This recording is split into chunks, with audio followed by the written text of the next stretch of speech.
नमस्कार दोस्तों, मैं हूँ अर्चना त्यागी। एक बार फिर से आपके साथ हिंदी लिखित परिवार के YouTube मंच पर और आज प्रस्तुत कर रही हूँ प्रसिद्ध लेखक मोहन राकेश जी द्वारा लिखित एक रोचक कहानी जिसका शीर्षक है मंदी। तो प्रस्तुत करती हूँ यह कहानी। चेरिंग क्रॉस पर पहुंचकर मैंने देखा कि उस वक्त वहां मेरे सिवा एक भी आदमी नहीं है। एक बच्चा जो अपनी आया के साथ वहां खेल रहा था, अब उसके पीछे भागता हुआ ठंडी सड़क पर चला गया था। घाटी में एक जली हुई इमारत का जीना इस तरह शून्य की तरफ झांक रहा था जैसे सारे विश्व को आत्महत्या की प्रेरणा और अपने ऊपर आकर कूद जाने का निमंत्रण दे रहा हो। आसमान के विस्तार को देखते हुए उस निस्तब्ध एकांत में मुझे हार्डी के एक लैंडस्केप की याद हो आई, जिसके कई पृष्ठों के वर्णन के बाद मानवता दृश्य पट पर प्रवेश करती है, अर्थात एक छकड़ा धीमी चाल से आता दिखाई देता है। मेरे सामने भी खुली घाटी थी, दूर तक फैली पहाड़ी श्रृंखलाएं थी, बादल थे, चेरिंग क्रॉस का सुनसान मोड़ था और यहाँ भी कुछ उसी तरह मानवता ने दृश्य पट पर प्रवेश किया, अर्थात एक 50-55 साल का भला आदमी छड़ी टेकता दूर से आता दिखाई दिया। वह इस तरह इधर उधर नजर डालता चल रहा था जैसे देख रहा हो कि जो ढीले पत्थर कल वहां पड़े थे वे आज भी अपनी जगह पर हैं या नहीं। जब वह मुझसे कुछ ही फासले पर रह गया तो उसने अपनी आंखें 3/4 बंद करके छोटी छोटी लकीरों जैसी बना ली और मेरे चेहरे का गौर से मुआयना करता हुआ आगे बढ़ने लगा। मेरे पास आने तक उसकी नज़र ने जैसे फैसला कर लिया और उसने रुक कर छड़ी पर भार डाले हुए पल भर के वक्फे के बाद पूछा, यहाँ नए आए हो? जी हाँ, मैंने उसकी मुरझाई हुई पुतलियों में अपने चेहरे का साया देखते हुए जरा संकोच के साथ कहा। मुझे लग रहा था कि नए ही आए हो, वह बोला। पुराने लोग तो सब अपने पहचाने हुए हैं। आप यहीं रहते हैं? मैंने पूछा। हाँ, यहीं रहते हैं, उसने विरक्ति और शिकायत के स्वर में उत्तर दिया। जहाँ का अन्न जल लिखा कर लाए थे वहीं तो न रहेंगे। अन्न जल मिले चाहे ना मिले। उसका स्वर कुछ ऐसा था जैसे मुझसे उसे कोई पुराना गिला हो। मुझे लगा कि या तो वह बेहद निराशावादी है या उसे पेट का कोई संक्रामक रोग है। उसकी रस्सी की तरह बंधी टाई से यह अनुमान होता था कि वह एक रिटायर्ड कर्मचारी है जो अब अपनी कोठी में सेब का बगीचा लगाकर उसकी रखवाली किया करता है। आपके यहाँ पर अपनी जमीन होगी? मैंने उत्सुकता न रहते हुए भी पूछ लिया। जमीन? उसके स्वर में और भी निराशा और शिकायत भर आई। जमीन कहाँ जी? और फिर जैसे कुछ खीज और कुछ व्यंग के साथ सिर हिलाकर उसने कहा, जमीन। मुझे समझ नहीं आ रहा था कि अब मुझे क्या करना चाहिए। उसी तरह छड़ी पर भार दिए मेरी तरफ देख रहा था। कुछ क्षणों का वह खामोश अंतराल मुझे विचित्र सा लगा। उस स्थिति से निकलने के लिए मैंने पूछ लिया, तो आप यहाँ कोई अपना निज का काम करते हैं? क्या काम करना है जी? उसने जवाब दिया। घर से खाना अगर काम है तो वही काम करते हैं, और आजकल काम रह क्या गए हैं? हर काम का बुरा हाल है। मेरा ध्यान पल भर के लिए जली हुई इमारत के जीने की तरफ चला गया। उसके ऊपर एक बंदर आ बैठा था और सिर खुजलाता हुआ शायद यह फैसला करना चाह रहा था कि उसे कूद जाना चाहिए या नहीं। अकेले आए हो? अब उस आदमी ने मुझसे पूछ लिया। जी हाँ, अकेला ही आया हूँ, मैंने जवाब दिया। आजकल यहाँ आता ही कौन है? वह बोला। यह तो बेयावान जगह है, सैर के लिए अच्छी जगहें हैं, शिमला, मंसूरी वगैरह।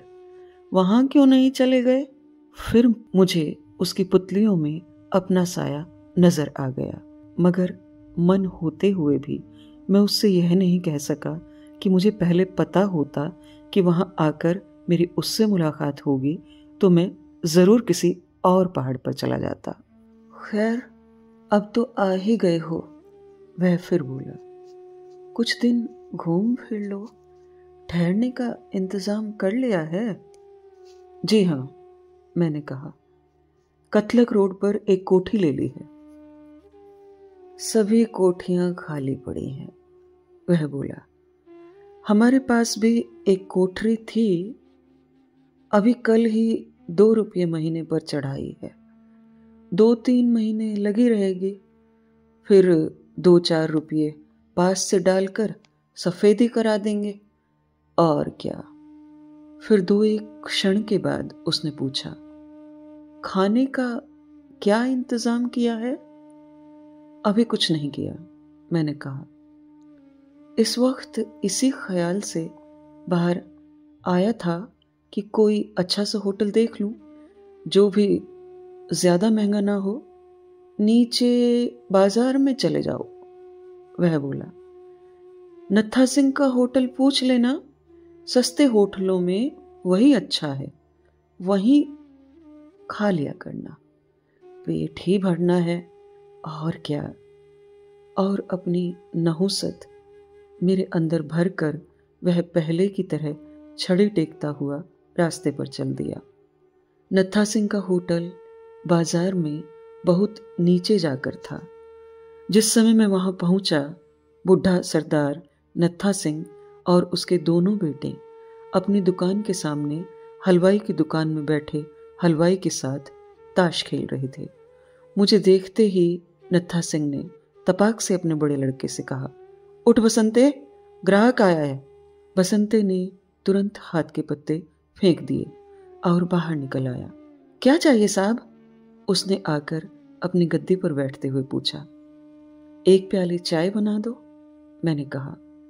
अभी लीजिए। और वह केतली में पानी डालने लगा। अंडे वंडे रखते हो? मैंने पूछा। रखती तो नहीं, पर आपके लिए अभी मंगवा देता हूं, वह बोला। कैसे अंडे लेंगे, फ्राई या आमलेट? आमलेट, मैंने कहा। जा हरबंस से भागकर ऊपर वाले लाला से 2 अंडे ले आ, उसने अपने छोटे भाई को आवाज दी। आवाज सुनकर हरबंसे ने भी झट से हाथ के पत्ते फेंक दिए और उठकर बाहर आ गया। बसंते से पैसे लेकर वह भागता हुआ बाजार की सीढ़ियां चढ़ गया। बसंता केतली भट्टी पर रखकर नीचे से हवा करने लगा। हलवाई और नत्था सिंह अपने अपने पत्ते हाथ में लिए थे।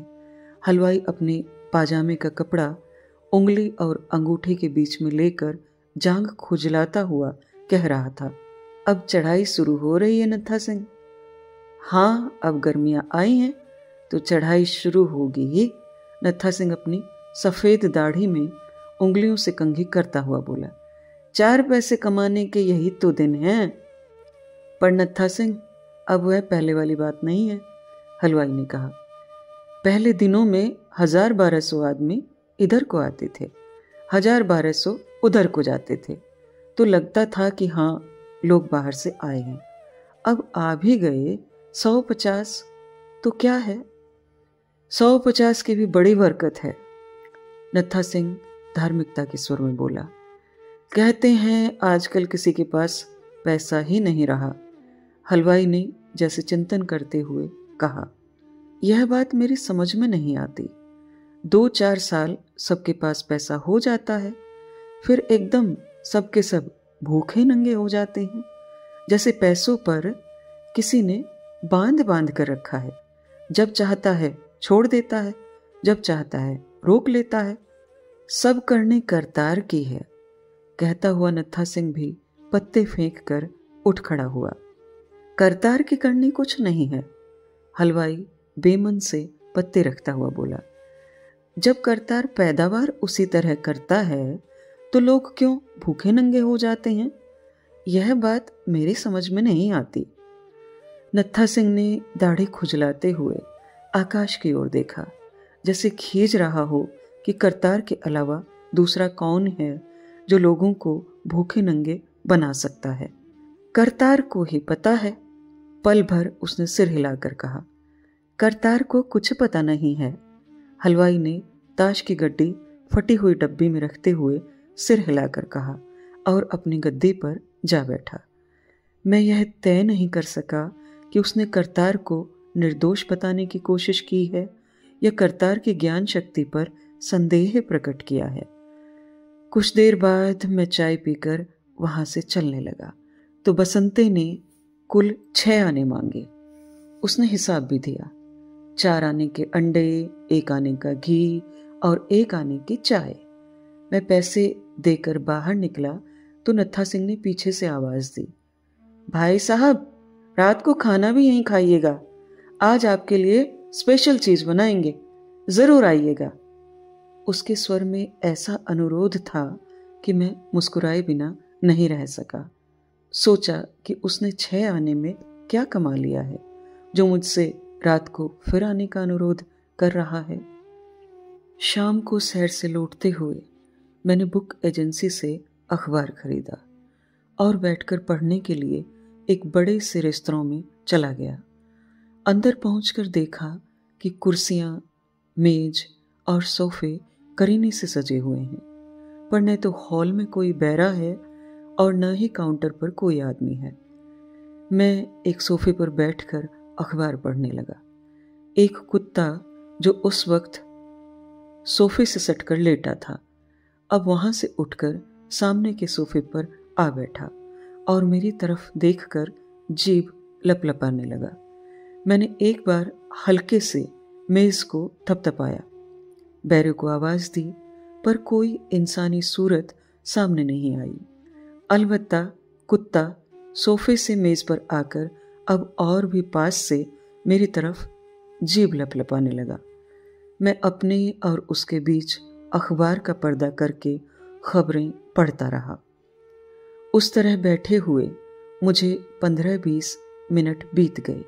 आखिर जब मैं वहां से उठने को हुआ तो बाहर का दरवाजा खुला और पाजामा कमीज पहने एक आदमी अंदर दाखिल हुआ। मुझे देखकर उसने दूर से सलाम किया और पास आकर जरा संकोच के साथ कहा, माफ कीजिएगा, मैं एक बाबू का सामान मोटर के अड्डे तक छोड़ने चला गया था। आपको आए ज्यादा देर तो नहीं हुई? मैंने उसके ढीले ढाले जिस्म पर एक गहरी नजर डाली और उससे पूछ लिया, तुम यहां अकेले ही काम करते हो? जी, आजकल अकेला ही हूं, उसने जवाब दिया। दिन भर मैं यहीं रहता हूं, सिर्फ बस के वक्त किसी बाबू का सामान मिल जाए तो अड्डे तक छोड़ने चला जाता हूं। यहां का कोई मैनेजर नहीं है? मैंने पूछा। जी, मालिक आप ही मैनेजर हैं, वह बोला। वह आजकल अमृतसर में रहता है। यहाँ का सारा काम मेरे जिम्मे है। तुम यहाँ चाय वाय कुछ बनाते हो?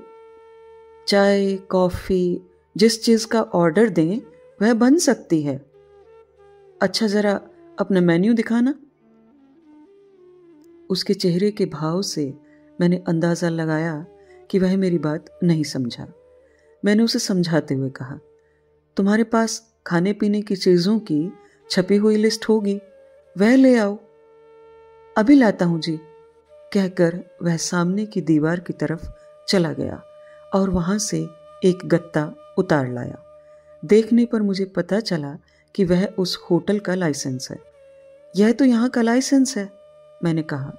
जी, छपी हुई लिस्ट तो यहाँ पर नहीं है। वह असमंजस में पड़ गया। अच्छा ठीक है, मेरे लिए चाय ले आओ, मैंने कहा। अच्छा जी, वह बोला। मगर साहब, और उसके स्वर में काफ़ी आत्मीयता आ गई। मैं कहता हूँ खाने का टाइम है, खाना ही खाओ, चाय का क्या पीना, साले अंदर जाकर नाड़ियों को जलाती है। मैं उसकी बात पर मन ही मन मुस्कुराया। मुझे सचमुच भूख लग रही थी, इसलिए मैंने पूछा, सब्जी वब्जी क्या बनाई है? आलू मटर, आलू टमाटर, भुर्ता, भिंडी, कोफ्ता, रायता। वह जल्दी जल्दी लंबी सूची बोल गया। कितनी देर में ले आओगे? मैंने पूछा। बस जी 5 मिनट में। तो आलू मटर और रायता ले आओ, साथ खुश्क चपाती। अच्छा जी, वह बोला। पर साहब, और फिर स्वर में वही आत्मीयता लाकर उसने कहा, बरसात का मौसम है, रात के वक्त रायता न खाओ तो अच्छा है, ठंडी चीज है, बाज वक्त नुकसान कर जाती है। उसकी आत्मीयता से प्रभावित होकर मैंने कहा, तो अच्छा सिर्फ आलू मटर ले आओ। बस अभी लो जी, अभी लाया।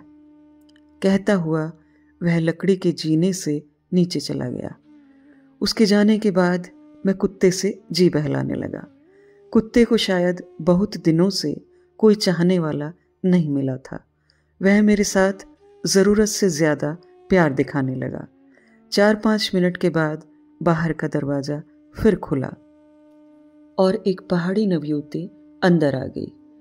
उसके कपड़ों और पीठ पर बंधी टोकरी से जाहिर था कि वह वहाँ की कोयला बेचने वाली लड़कियों में से है। सुंदरता का संबंध चेहरे की रेखाओं से ही हो तो उसे सुंदर कहा जा सकता था। वह सीधी मेरे पास आ गई और छूटते ही बोली, बाबूजी, हमारे पैसे आज जरूर मिल जाएं। कुत्ता मेरे पास था, इसलिए मैं उसकी बात से घबराया नहीं। मेरे कुछ कहने के पहले ही वह फिर बोली, आपके आदमी ने 1 किल्टा कोयला लिया था, आज 6-7 दिन हो गए, कहता था 2 दिन में पैसे मिल जाएंगे। मैं आज तीसरी बार मांगने आई हूं, आज मुझे पैसों की बहुत जरूरत है। मैंने कुत्ते को बाहों से निकल जाने दिया। मेरी आंखें उसकी नीली पुतलियों को देख रही थी। उसके कपड़े, पाजामा, कमीज, वास्कट, चादर और पटका सभी बहुत मैले थे। मुझे उसकी ठोड़ी की तराश बहुत सुंदर लगी। सोचा कि उसकी ठोड़ी के सिरे पर अगर एक तिल भी होता। मेरे 14 आने पैसे हैं, वह कह रही थी, और मैं सोचने लगा कि उसे ठोड़ी के तिल और 14 आने पैसे में से एक चीज को चुनने को कहा जाए तो वह क्या चुनेगी। मुझे आज जाते हुए बाजार से सौदा लेकर जाना है, वह कह रही थी। कल सवेरे आना। उसी समय बैरे ने जीने से ऊपर आते हुए कहा। रोज मुझसे कल सवेरे बोल देता। वह मुझे लक्ष्य करके जरा गुस्से के साथ बोली, इससे कहिए कल सवेरे मेरे पैसे जरूर दे दे। इनसे क्या कह रही है, ये तो यहां खाना खाने आए हैं। बैरा उसकी बात पर थोड़ा हंस दिया। इससे लड़की की नीली आंखों में संकोच की हल्की लहर दौड़ गई। वह अब बदले हुए स्वर में मुझसे बोली, आपको कोयला तो नहीं चाहिए? नहीं, मैंने कहा। 14 आने का किल्टा दूंगी, कोयला देख लो। कहते हुए उसने अपनी चादर की तह में से एक कोयला निकालकर मेरी तरफ बढ़ा दिया। ये यहां आकर खाना खाते हैं, इन्हें कोयला नहीं चाहिए। अब बैरे ने उसे झड़क दिया। आपको खाना बनाने के लिए नौकर चाहिए? मगर लड़की बात करने से नहीं रुकी।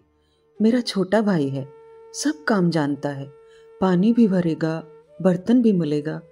तू जाती है यहां से कि नहीं? बैरे का स्वर अब दुत्कारने का सा हो गया। 8 रुपये महीने में सारा काम कर देगा। लड़की उस स्वर को महत्व न देकर कहती रही, पहले एक डॉक्टर के घर में काम करता था, डॉक्टर अब यहां से चला गया है। बैरे ने अब उसे बाह से पकड़ लिया और बाहर की तरफ ले जाता हुआ बोला, चल चल जाकर अपना काम कर। कह दिया है उन्हें नौकर नहीं चाहिए, फिर भी बके जा रही है। मैं कल इसी वक्त उसे लेकर आऊंगी। लड़की ने फिर भी चलते चलते मुड़कर कह दिया। बैरा उसे दरवाजे के बाहर पहुंचाकर पास आता हुआ बोला, कमीन जात, ऐसे गले पड़ जाती है कि बस। खाना अभी कितनी देर में लाओगे? मैंने उससे पूछा। बस जी 5 मिनट में लेकर आता हूँ, वह बोला। आटा गूंथ कर सब्जी चढ़ा आया हूँ, जरा नमक ले आऊं, आकर चपातियां बनाता हूँ। खैर, खाना मुझे काफ़ी देर से मिला। खाने के बाद मैं काफ़ी देर ठंडी गरम सड़क पर टहलता रहा, क्योंकि पहाड़ियों पर छिटकी चांदनी बहुत अच्छी लग रही थी। लौटते वक्त बाजार के पास से निकलते हुए मैंने सोचा कि नाश्ते के लिए सरदार नत्था सिंह से 2 अंडे उबलवा कर लेता चलूं। 10 बज चुके थे, पर नत्था सिंह की दुकान अभी खुली थी। मैं वहां पहुंचा तो नत्था सिंह और उसके दोनों बेटे पैरों पर बैठे खाना खा रहे थे। मुझे देखते ही बसंते ने कहा, वह लो, आ गए भाई साहब, हम कितने देर इंतजार कर करके अब खाना खाने बैठे हैं। हरवंश बोला, खास आपके लिए मुर्गा बनाया था। नत्था सिंह ने कहा, हमने सोचा था कि भाई साहब देख लें कि कैसा खाना बनाते हैं। ख्याल था 2-1 प्लेटें और लग जाएंगी, पर न आप आए और न किसी और ने ही मुर्गे की प्लेट ली। हम अब तीनों खुद खाने बैठे हैं। मैंने मुर्गा इतने चाव से, इतने प्रेम से बनाया था कि क्या कहूँ। क्या पता था कि खुद ही खाना पड़ेगा। जिंदगी में ऐसे भी दिन देखने थे। वे भी दिन थे जब अपने लिए मुर्गे का शोरबा तक नहीं बचता था। और एक दिन यह है, भरी हुई पतीली सामने रखकर बैठे हैं। गांठ से 3.5 रुपए लग गए, जो पेट में जाकर खनकते भी नहीं। जो तेरी करनी मालिक। इसमें मालिक की क्या करनी है? बसंता जरा तीखा होकर बोला, जो करनी है सब अपनी ही है। आप ही को जोश आ रहा था कि चढ़ाई शुरू हो गई है, लोग आने लगे हैं, कोई अच्छी चीज बनानी चाहिए। मैंने कहा था कि अभी 8-10 दिन ठहर जाओ, जरा चढ़ाई का रंग देख लेने दो, पर नहीं माने। हट करते रहे कि अच्छी चीज से मुहूर्त करेंगे तो सीजन अच्छा गुजरेगा। लो, हो गया मुहूर्त। उसी समय वह आदमी जो कुछ घंटे पहले मुझे चेयरिंग क्रॉस पर मिला था, मेरे पास आकर खड़ा हो गया। अंधेरे में उसने मुझे पहचाना नहीं और छड़ी पर भार देकर नत्था सिंह से पूछा, नत्था सिंह, एक ग्राहक भेजा था, आया था? कौन ग्राहक? नत्था सिंह चिढ़े मुरझाए हुए स्वर में बोला, घुंघराले बालों वाला नौजवान था, मोटे शीशे का चश्मा लगाए हुए। ये भाई साहब खड़े हैं। इससे पहले कि वह मेरा और वर्णन करता, नत्था सिंह ने उसे होशियार कर दिया। अच्छा, आ गए हैं, उसने मुझे लक्ष्य करके कहा और फिर नत्था सिंह की तरफ देख कर बोला, तो ला नत्था सिंह, चाय की प्याली पिला। कहता हुआ वह संतुष्ट भाव से अंदर टीन की कुर्सी पर जा बैठा। बसंता भट्टी पर केतली रखते हुए जिस तरह से बुदबुदाया, उससे जाहिर था कि वह आदमी चाय की प्याली ग्राहक भेजने के बदले में पीने जा रहा है। यह थी मोहन राकेश द्वारा लिखित कहानी मंदी। मैं आशा करती हूँ मेरी आवाज़ में यह कहानी आपको अवश्य पसंद आई होगी। कहानी को लाइक करें, कमेंट करें और अन्य साहित्य प्रेमियों के साथ साझा भी अवश्य करें। ऐसी ही और कहानियाँ सुनते रहने के लिए चैनल को सब्सक्राइब करें। मैं अर्चना त्यागी अब आपसे विदा लेती हूँ। फिर मिलते हैं एक और कहानी के साथ बेहतरीन कहानियों के सफ़र में। धन्यवाद। अगर आपको रचना पसंद आती है तो लाइक और कमेंट्स ज़रूर करें और शेयर कीजिए।